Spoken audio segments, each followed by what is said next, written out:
Bismillahirrahmanirrahim. Alhamdulillahirabbil alamin. Allahumma shalli wa sallim ala sayidina Muhammadin miftahi babi rahmatillah adada ma fi ilmillah salatan wa salaman daimaini bidawami mulkillah wa ala alihi wa sahbihi. Allahumma shalli ala sayidina Muhammadin salatan taftahu biha lana futuhal arifin wa tufaqihuna biha fid din wa ala alihi wa sahbihi. Assalamualaikum warahmatullahi wabarakatuh. Alhamdulillah kita bisa kembali bersama-sama belajar tafsir hikmah dalam episode suratul Fatihah. Pada episode sebelumnya kita membahas bagaimana orang-orang yang mendapatkan keistimewaan memiliki kemampuan lebih dalam memahami Al-Quran. Dan orang-orang itu adalah keluarga Nabi Muhammad sallallahu alaihi wasallam. Nah, ketika kita mendengar seperti ini, kemudian kok ada rasa nggak suka di hati kita, ini bahaya. Karena itu penyakit iri kepada keluarga Rasulullah SAW. Seharusnya kita suka siapapun kok. Sahabatnya Rasulullah mendapatkan kemuliaan, kita suka. Ya, keluarga Rasulullah mendapatkan kemuliaan, kita suka. Ada muslim biasa mendapatkan kemuliaan, kita suka. Kita suka kepada semua orang yang mendapatkan kemuliaan. Jangan sampai di hati ada perasaan, nggak enak nih ya. Kok saya nggak seperti beliau-beliau ya. Emang dzalika fadlullah yu'tihi may yasha wallahu dzul fadlil azim. Itulah karunia Allah. Allah berikan pada siapapun yang Allah kehendaki. Ya, enggak bisa kita mau membatasi karunia Allah ini mau kita atur ya Allah buat saya ya. Juga enggak bisa. Ada memang orang-orang yang Allah kasih karunia lebih dari yang lain. Karunia Allah itu luas dan itu miliknya Allah, ya terserah Allah yang ngasih. Makanya Allah paling enggak suka kalau ada orang yang iri kepada orang lain atau dengki kepada orang lain. Karena dia sebetulnya protes kepada pembagiannya Allah Subhanahu wa ta'ala. Allah yang bagi dia protes. Coba bayangkan nih. Ya, Allah yang bagi dia protes. Memprotes pembagiannya Allah. Berarti menganggap Allah tidak adil. Dia menganggap Allah tidak bisa bagi dengan benar. Na'udzubillah min dzalik. Nah, ini iri kepada ulama dalam arti yang seperti itu, enggak suka ya. Ini penyakit yang sangat berbahaya. Jangan sampai ada di hati kita. Kita harus bersihkan hati kita dari semua itu.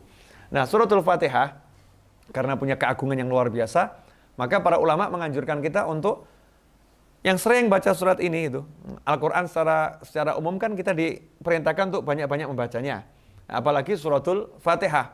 Salat saja udah mengajarkan kita untuk banyak membacanya. Kalau surat yang lain nggak dibaca nggak apa-apa. Tapi kalau Al-Fatihah dalam salat wajib dibaca karena dia rukun. Nah, itu mengajarkan berarti dalam satu hari kita harus baca Al-Fatihah sebanyak-banyaknya, sebanyak mungkin. Untuk apa? Ya, ini induknya Al-Quran, ini kalamullah. Ada sesuatu di situ ya. Sesuatu yang luar biasa. Nanti dengan sering menggunakannya, mempraktekannya akan muncul, akan kelihatan. Ya seperti yang orang misalnya punya sebilah pisau. Kalau itu sering diasah, ya maka ketika dipakai itu ya cepat nih, tajam. Tapi kalau pisaunya cuma ditaruh nih ya, tidak pernah diasah, kena hujan, karatan ya. Ini buat motong lombok aja nggak bisa nih. Kalau orang Jawa bilang ketul ya. Kalau bahasa kita tumpul ya. Karena nggak dipakai. Karena itu kalau kita lihat Imam Ghazali dalam kitab Ihya Ulumuddin, beliau rahimahullah mengajarkan agar kita dalam satu hari membaca suratul Fatihah sebanyak 100 kali. 100 kali. Ini wirid yang diajarkan oleh Imam Ghazali. Satu hari baca suratul Fatihah sebanyak 100 kali. Tapi ada caranya. Nggak langsung duduk baca 100. Ya pingsan kita. Atau waktunya habis nih ya. Karena Imam Ghazali kalau mengajarkan tuh biasanya yang begini yang sifatnya untuk umum. Jadi pengusaha bisa pakai. Supir angkot juga bisa pakai. Ya. Atau mungkin supir ini yang ngojek. Entah pakai Grab atau pakai Gojek atau pakai yang lain ya bisa bisa pakai. Siapapun orangnya, guru juga bisa pakai. Ini wirid yang syamil, kamil, dan sifatnya am. Siapapun orangnya bisa pakai. Satu hari baca Al-Fatihah sebanyak 100 kali. Jangan nanya apa manfaatnya, karena udah terlampau jelas manfaatnya. Ya. Nah, orang nanya, apa manfaatnya baca Al-Fatihah? Itu aneh. Ya, kalau baca Al-Quran nggak usah tanya banyak apa manfaatnya. Satu huruf itu sudah pahala. Nah, kalau kita baca ini Ummul Quran, ya kita baca ini pahalanya ada berapa nih? Induknya Al-Quran kok. Ya kita baca, kan pasti luar biasa. Kenapa 100 kali? Jangan nanya sama saya. Ya, nanya sama Imam Ghazali, kenapa 100 kali? Tapi nggak ada manfaatnya nanya. Ya, kalau mau tahu kenapa 100 kali, amalkan. Nanti akan tahu. Ya, nanti akan tahu. Mungkin ada yang nanya, itu diajarkan Rasulullah atau tidak? Nah, ini pertanyaan lebih aneh lagi nih. Ya, Rasulullah sudah mengajarkan kita untuk baca Al-Quran sebanyak mungkin. Rasul nggak melarang kita membaca dalam jumlah tertentu. Justru orang yang melarang seorang muslim baca surat-surat Al-Quran dalam jumlah tertentu, maka orang itu telah berbuat bid'ah. Rasul aja nggak pernah melarang, kamu kok melarang ini?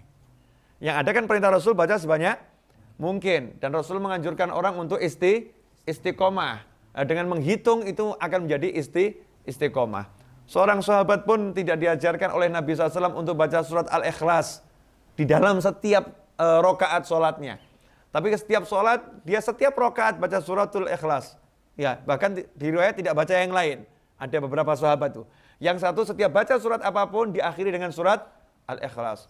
Rasul pun mengatakan, cintamu pada surat Al-Ikhlas menyebabkan engkau masuk ke dalam surga. Nah, Imam Ghazali mengajarkan kita baca 100 kali surat Al-Fatihah. Ya, kita coba amalkan.